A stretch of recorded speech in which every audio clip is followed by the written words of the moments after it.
Welcome back to State of the Union. I'm Jake Tapper. As the Israeli government warns of a new phase in its fight against Hamas, brand new polling just into CNN shows how Americans are feeling about this war. The U.S. public broadly feels Israel's military response to the Hamas terrorist attack is fully justified, but the difference by age is quite stark. 81% of Americans over the age of 65 feel the response by the Israeli government is fully justified, but just 27% of Americans 18 to 34 years old feel that way. The humanitarian crisis is also top of mind for many Americans. 71% of Americans feel a lot of sympathy for the people of Israel. 41% feel a lot of sympathy for the Palestinian people. Former UN ambassador and 2024 Republican presidential candidate Nikki Haley joins us now. Ambassador Haley, thanks so much for joining us. If you were president right now, would you consider using the U.S. special operations to rescue American hostages being held in Gaza? You just heard Jake Sullivan say that one of the complications with that is we don't know exactly where the hostages are, but I'm wondering how much you would consider such a thing.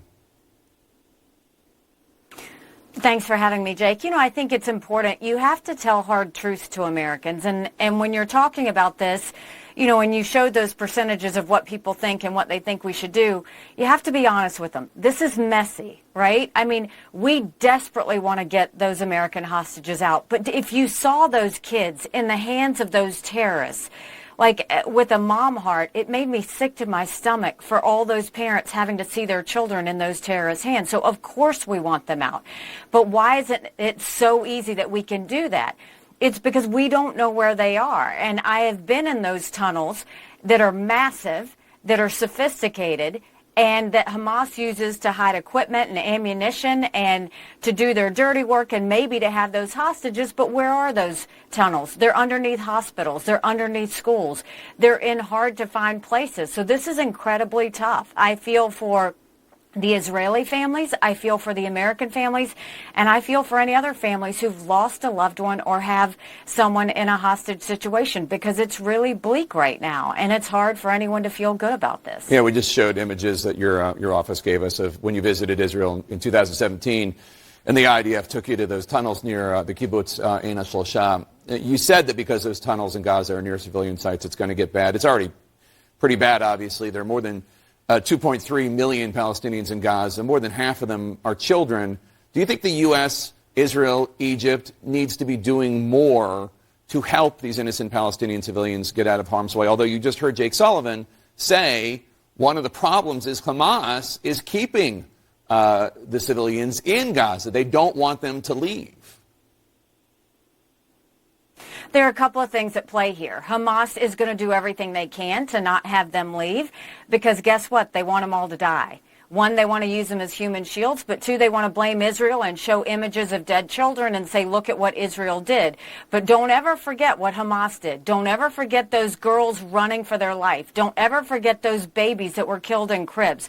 Don't ever forget the people that they were dragging through the streets. And what were they saying, Jake? They were saying death to Israel, death to America.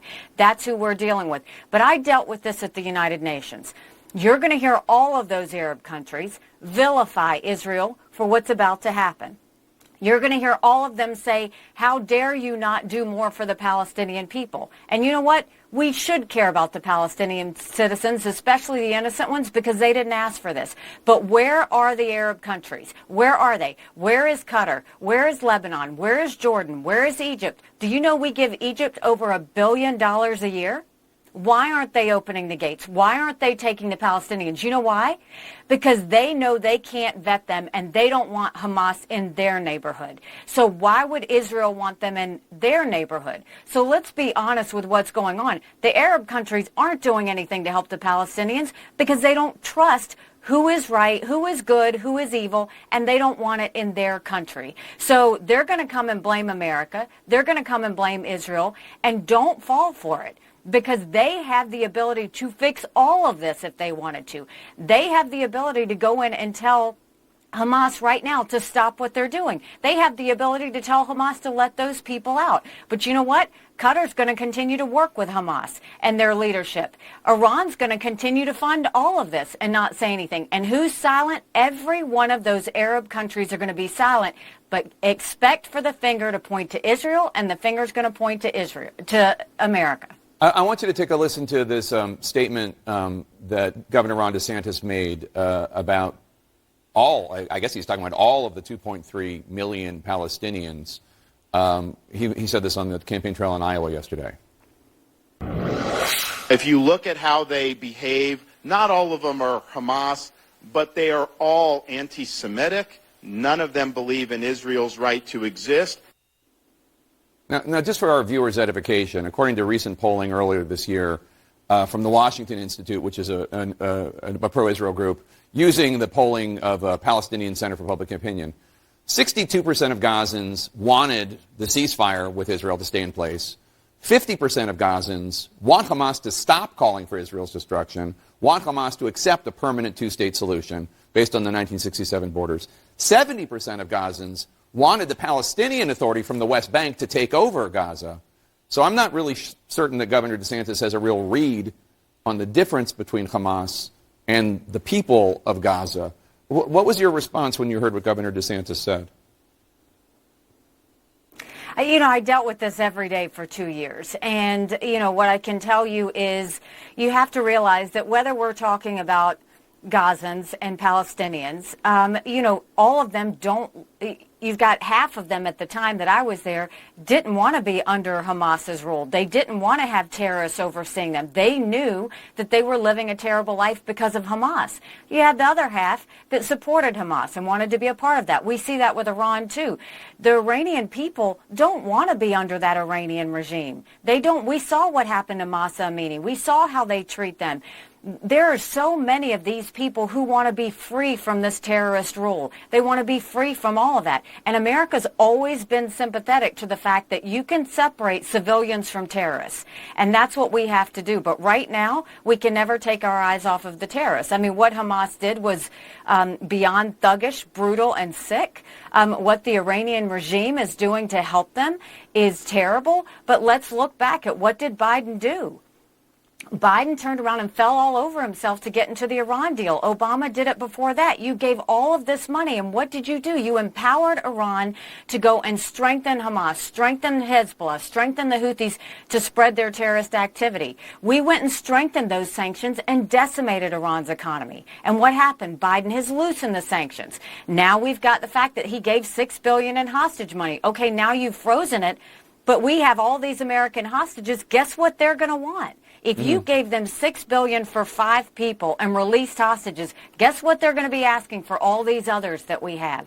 So we've created this scenario where you've given Iran, the Iranian regime, too much power and too much pull in to be able to do this. We've got to be strong. We've got to have Israel's back. And remember, as awful as these images are, and we have the back of Israel because they've been hit terribly, we have to have the back of them when they hit back as well. So speaking of having Israel's back, I want you to take a listen to what Donald Trump had to say about Israeli Prime Minister Benjamin Netanyahu a few days ago. He has been hurt very badly because of what's happened here. He was not prepared. He was not prepared, and Israel was not prepared. And under Trump, they wouldn't have had to be prepared. He went on to call Hezbollah, which the U.S. classifies as a terrorist group, very smart. He called the defense minister a jerk, and he went on and on. This was, I think, Wednesday, so 4 days after the deadliest day for the Jewish people since the Holocaust. What was your response when you heard that?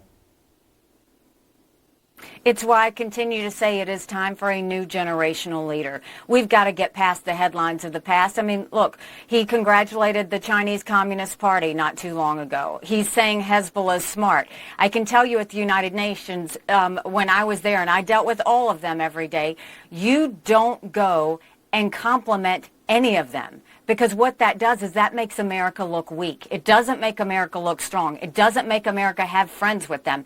What you do is you show strength. You let them know what we expect of them. So complimenting Hezbollah and going and complimenting the Chinese Communist Party or criticizing a leader who has just watched so many of his citizens brutally murdered. It's the wrong place at the wrong time. This isn't about Trump. It's not about him. It's not about what happened in the past. We've got to look forward. This is going to be tough days ahead for everyone involved. This is not the time to sit there and bash a leader. This is a time to sit there and give him the support he needs, give the Israeli people the support they need, and to help us get through this in the best way possible.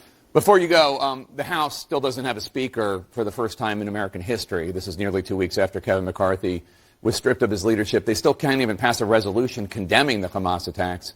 It's starting to look like there is not one House Republican who can get 217 votes. Republican Congressman Austin Scott said the chaos, quote, makes us look like a bunch of idiots, unquote. Is he right? Well, I'll tell you what's right is under the Biden administration, we've seen chaos with inflation and the fact that people you can't blame are that on Biden. You can't blame this on Biden. No, you can't.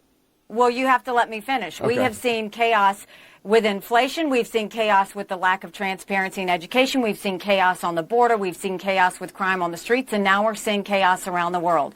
What I'm saying is, you can't fix Democrat chaos with Republican chaos. They need to get it together. They need to get in a room and figure out who this is going to be and come out unified. That's what Republicans need to do. This is not a good look. This is not good for our country. We saw what happened to Israel when they were distracted. America looks so distracted right now. When America's distracted, the world is less safe. We can't sit there and act like this is September 10th. We better get it together and remember what it felt like September 12th, because we've got a lot of threats around us and a lot of chaos around us, and we need some strength, we need some stability, and again, I'll say we need a new generational leader to right this ship. Ambassador Nikki Haley, thanks so much for joining us. Appreciate it. Thanks so much, Jake.